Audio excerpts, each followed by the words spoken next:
Hello and welcome to NDTV. I'm Ankit Tyagi. A third-year nursing student in Kerala who attempted suicide in her college hostel in December last year died on Saturday after remaining in coma for over 3 months.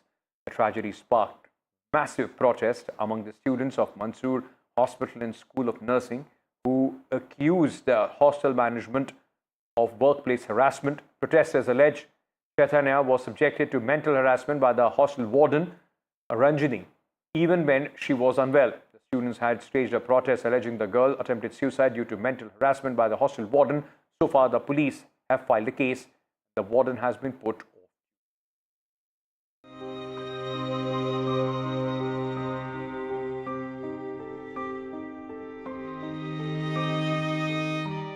A third-year nursing student in Kerala who attempted suicide in a college hostel in December last year died on Saturday after remaining in a coma for 3 months. The tragedy sparked protest among students of Mansoor Hospital and School of Nursing who accused the hostel management of workplace harassment. ഈ വിഷയമായിട്ട് ബന്ധപ്പെട്ട് ചെയ്തതിന് തെളിവ് കൃത്യമായി നമുക്ക് കൊടുക്കാൻ സാധിച്ചിട്ടില്ല. കാരണം വാർഡൻ ഈ കുട്ടിയെ ഹരാസ് ചെയ്തു എന്ന് സംശയിക്കപ്പെടുന്നു എന്ന് മാത്രമേ അവർ പറയുന്നുള്ളൂ. പക്ഷേ അവർ ഉറപ്പിച്ച് പറയുന്നില്ല. ഒരു ഉറപ്പ് അവർ പരാതിയിൽ പറയുന്നില്ല.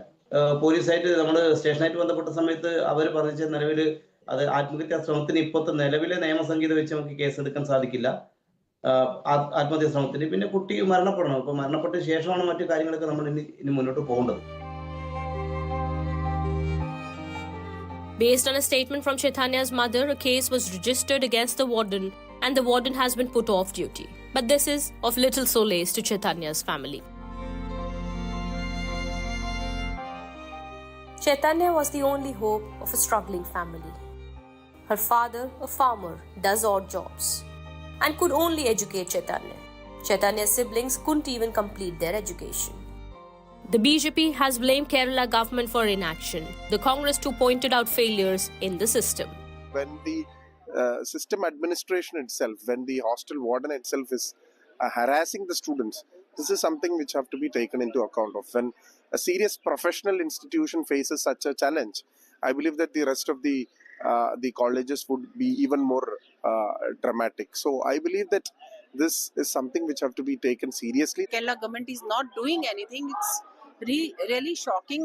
The government which says that it is doing a lot on education, this is what is happening in the institutes. I think they should take it seriously and take very strict action against people who are involved in these kinds of activities. The warden has now been taken into custody. NDTV attempted to speak to Chaitanya's mother, but she was too grief-stricken to speak to us. So is that too little too late? NDTV Bureau Report.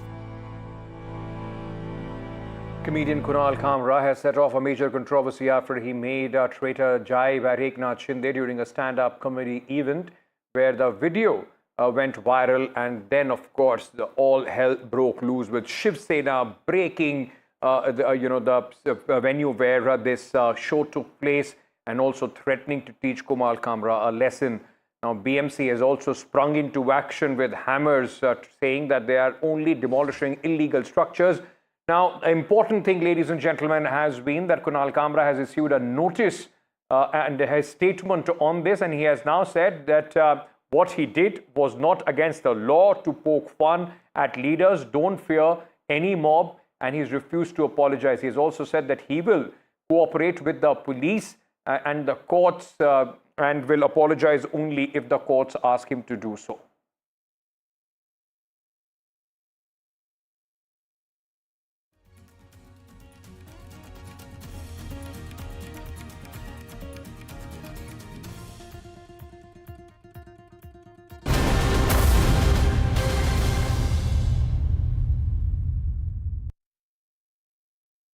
Justice Yashwant Verma, the sitting judge of the Delhi High Court, from whose house a stash of burnt cash was recovered on Holi, should be transferred to Allahabad High Court. That's what the Supreme Court Collegium has recommended. The ball is now in the court of the centre, which can issue a formal order amid stiff opposition from the Allahabad High Court Bar Association and criticism that any decision on this transfer should be made after an investigation. Demanding a withdrawal of the decision, the lawyers have decided to go on indefinite strike from tomorrow.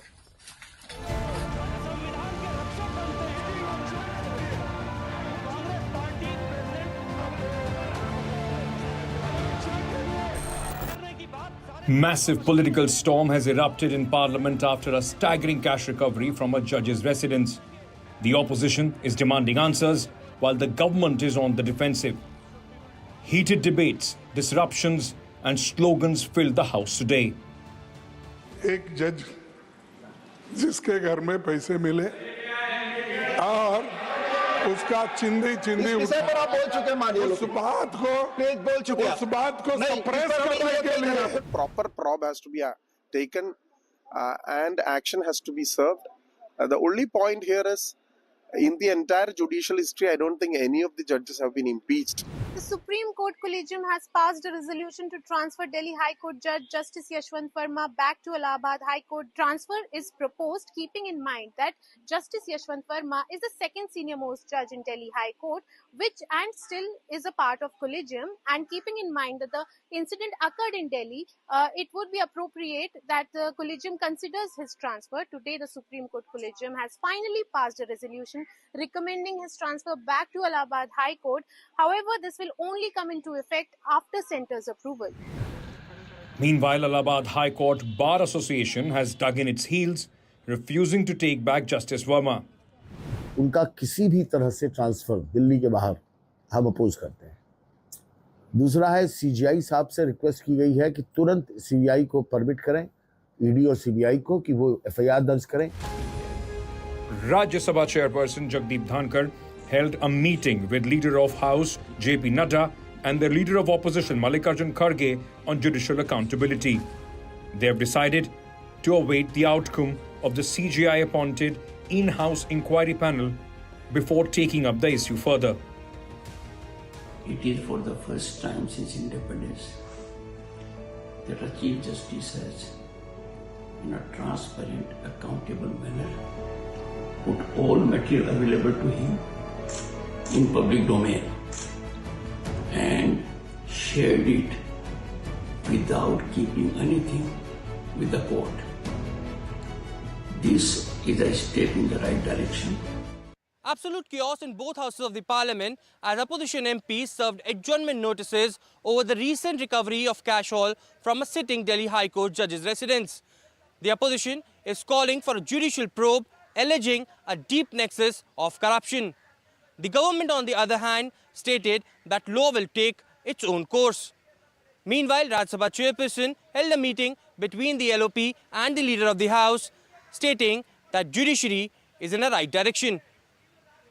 This is Aishwarya Jain with journalist Ashok Male for NDTV in Delhi. High voltage meeting in Vidhan's Bhavan in Maharashtra, which was presided by Speaker regarding Mumbai road concretization work, as Aditya Thackeray and Deputy Chief Minister Eknath Shinde came face to face. Eknath Shinde, the Guardian Minister of Mumbai, was specifically called by the Speaker in the meeting, submitted review report of the road works. Aditya Thackeray demanded the Assembly Speaker for a probe by economic offences being in the presence of Eknath Shinde.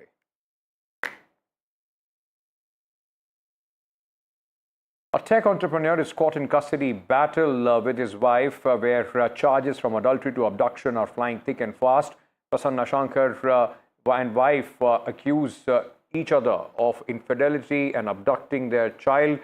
Prasanna's viral video is on social media, where he accuses his wife of adultery, and the couple viral custody battle is now, in fact, the talk of the town. Explosive allegations have shocked the social media.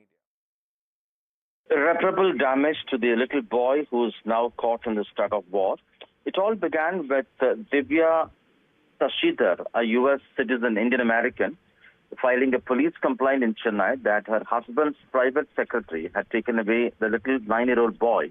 For 3 weeks, she doesn't know his whereabouts. And it's in this context, it became a police case. And meanwhile, the husband, Prasanna Shankar, who is the former co-founder of the company called Rippling in the U.S., worth $10 billion, he alleged that an assistant commissioner of police and a sub-inspector demanded 25 lakh rupees to sort this case with his wife. Now, the Chennai police has moved this case from the regular police station to the Women and Child Safety Wing, saying that they're also investigating the veracity of this corruption allegation. The larger picture, the couple is fighting a divorce, And Prasanna alleges that they both had settled for joint custody of the boy. But when he was under his custody, he alleges that the wife had attempted to travel or take him to the US. And he moved the court asking her to deposit his passport in custody. That didn't happen. And now she alleges that he is trying to abduct the child and she's worried about his safety. And both of them are also making major personal allegations. She alleging that he forced him to come from the US to India, and he is facing major tax evasion allegations in Chennai. She alleges that he's a sexual predator. He alleges that she cheated on him, and it's in this context now the police has moved the case to the Women and Child Safety Wing. A realtor in Bengaluru, his gruesome murder, has in fact sent shockwaves in the city. Loknath Singh was, and the allegation now is on the wife and his mother-in-law. The police has said we have arrested the wife and the mother-in-law for the murder, and further investigation is on. The 37-year-old businessman was killed recently. In fact, what seemed like a tragic crime soon turned into a tale of deception, betrayal, and sinister plot hatched within the walls of his own residence. TDR the call data record, and on the basis of that and tracing the location of both the calls and the scene of the crime, his wife and mother-in-law both were arrested, and now police is quite confident that they had done it. They seem to have confessed their crime. It is alleged, as per the police, that this lady and the slain businessman both had married and kept it a secret for some time from both the families. But later they came to know about it, and the girl's family had objected to it. And when they came to know that some extramarital affair is also there with the slain businessman who is having it, then the girl's family objected to it, and then it is alleged from the girl's family that the retailer has threatened them of dire consequences. At this stage, they thought of eliminating them as per the police, and he was given some sleeping pills and it was laced with his food, and when he was almost inert, he was taken to a deserted area, and there he was killed by his wife and his mother. Previously, the dead body was found around 6:37 p.m. and on 22nd of this month. Previously, police were clueless, but when his brother suspected the involvement of the wife and the mother-in-law, then police started tracing other details, and this is how they were caught. Trouble for Pastor Baljinder Singh. Police is probing the Pastor Baljinder, in fact, after an assault video went viral. Supporters claim that the video is doctored. The self-styled pastor is now in trouble for allegedly beating up people in this viral video, where you see a man and a woman being repeatedly slapped by this man. He, remember, is already facing sexual assault charges. Pastor Baljinder Singh, a self-styled preacher from Punjab, is facing grave allegations of sexual assault, cheating and manipulation after this CCTV footage became public. It is from February this year, and Baljinder Singh is seen verbally and physically assaulting a man and a woman. The footage has since then gone on social media, sparking a huge uproar. The video shows Singh first hitting a man and then attacking a woman who had gone to his office with her child. He is seen throwing a pile of paper at her and pushing and slapping her. Pastor Baljinder Singh, he has appeared in the court today. We can see these visuals after appearing in the court. He is leaving from court premises. He is being taken from this court after appearing in the case. So we can see all these visuals. He is being taken by the supporters of Pastor Baljinder Singh, and he has just left the premises of the court. So we can see these pictures at this point of time, what we are showing from these visuals, how Pastor Baljinder Singh, after appearing in the court, he has just left the premises of the court from Mohali. So we have seen today he has appeared before the court, and after court hearing, he has just left from this Mohali court. What will be the outcome of the case, that will be seen. Punjab DGP Gaurav Yadav says the case is being investigated. As per law जो है हम हर मामले में कार्रवाई करते हैं तो whatever is made out as per law will the competent authority will take appropriate action. Sir क्योंकि इसमें वो महिलाओं को मारते हुए नजर आ रहा है तो सर अभी तक कोई एक्शन नहीं हुआ है मतलब ये आप कंसर्न एसएसपी से बात कर लें. आई एम वेरी श्योर कि हमारी बहुत एक जिम्मेवार टीम है तो जो एज पर लॉ जहां भी किसी भी केस में कोई कुछ बनता है तो वो कार्रवाई. The pastor is a repeat offender. He has been named in several criminal cases in the past. In 2018, he was arrested for allegedly raping a woman from Zirakpur in Punjab after luring her with false promises of assistance to travel abroad. His aides, Jatinder, Akbar Ali, Sitar Ali, Sucha Singh, Rajesh Chaudhary and Sandeep Pehelwan have also been named in the FIR. Meanwhile, the pastor's supporters have called the CCTV footage doctored and AI manipulated. They insist that nothing of this sort happened. ये reality है जद भी profit Bajinder Singh ji ਦੀ ਸਾਡੇ spiritual father ਦੀ ਤਰੀਕ ਹੁੰਦੀ ਹੈ ਉਸ ਤਰੀਕ ਤੋਂ ਇੱਕ ਦਿਨ ਪਹਿਲਾਂ ਹੀ ਇਹੋ ਜਿਹੀ ਵੀਡੀਓ ਪਾਈ ਜਾਂਦੀ ਹੈ ਜਿਹਦੇ ਵਿੱਚ ਲੋਕਾਂ ਦਾ ਧਿਆਨ ਔਰ ਅਦਾਲਤ ਦੇ ਵਿੱਚ ਜਾਂ ਮਤਲਬ ਪੁਲਿਸ ਪ੍ਰਸ਼ਾਸਨ ਨਾਲ ਇਹੋ ਜਿਹੀਆਂ ਜਿਹੜੀਆਂ ਵੀਡੀਓ ਪਾ ਕੇ ਧਿਆਨ ਜਿਹੜਾ ਉਧਰ ਜਿਹੜਾ ਹੈ ਝੁਕਾਉਣਾ ਚਾਹੁੰਦੇ ਨੇ ਇਹ ਜਿਹੜੀਆਂ ਵੀਡੀਓ ਇਸ ਕਰਕੇ ਪਾਉਂਦੇ ਆ. With Gurpreet Chhina, Anusia Mathur for NDTV. Short break, news and updates on the other side. Stay tuned.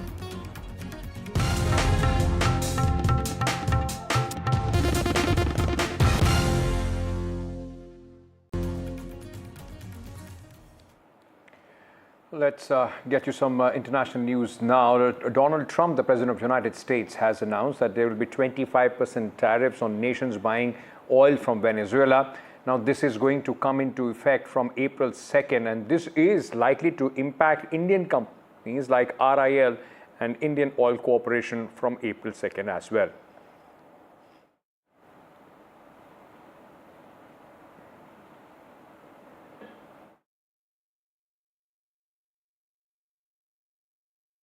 In December 2023 and January 2024, India became the top buyer of Venezuelan oil.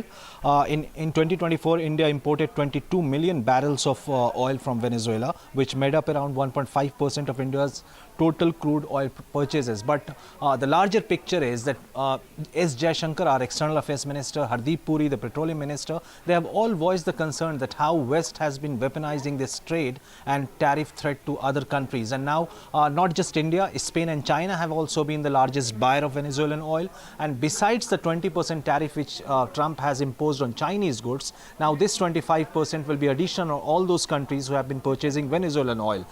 Why it is a concern for India? Because we are already concerned about the reciprocal tariff for which Assistant Trade Representative of US Trade and Commerce Ministry is visiting India for negotiating about the reciprocal tariff from tomorrow till 29th of March. So ahead of all these talks, April 2nd is the deadline by which all these tariffs and reciprocal tariffs will be implemented. And amid this new announcement is certainly a big concern for India, which imports oil from Venezuela.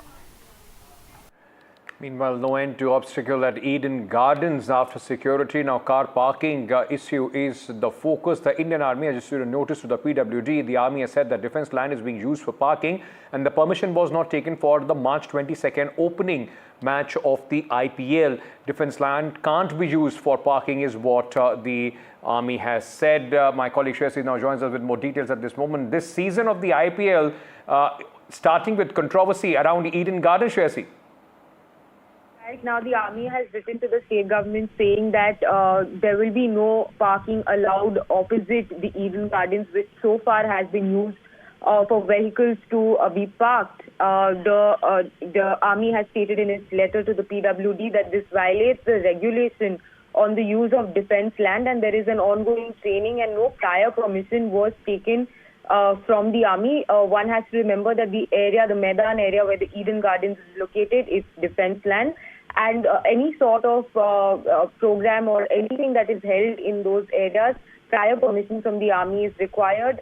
Now, of course, this has been barred by the army, and a 24 hours notice has been given to remove all barricades that have been put up by the state government there.